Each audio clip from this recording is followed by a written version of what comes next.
How's it going, guys? This is Eric with Deranged Survival. I'm out here today with Kay and his kids. You guys want to say hi? Hi! And we're cooking some steak on the fire there, just doing some fishing. Hopefully we get some fish. Right? We're actually trying to catch it with some steak. Forgot the worms. Yep. But we're determined. We're gonna do it. A little bit of patience, we'll be good to go. Yeah.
Catfish for the night.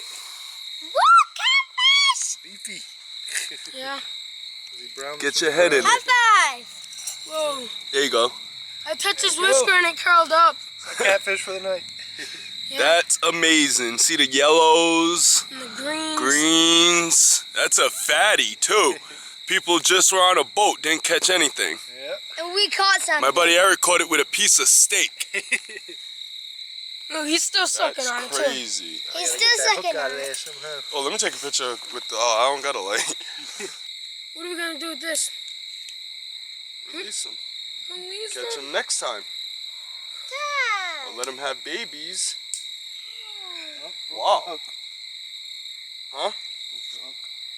Did he? Gotta get the hook Is out. it in him? What's that? Meat. Steak? About to say you pulled some of its liver out. See it. Right there. Damn, it's all the way down there. Yep. He had it. This thing is dead. It's not even moving. See it. High five. Right there. I Right high back fived on the it. left in the middle. Yep, straight back. Its tail swimming. Nice, Revealed Dad. its tail. Did he? Oh, shoot, he's alive. Putting him back like that. Can I throw him back? So I want to say thank you guys for watching. I appreciate all the views, comments, and support. Don't forget to subscribe to catch my future adventures. And I'll see you on the next one. Yeah!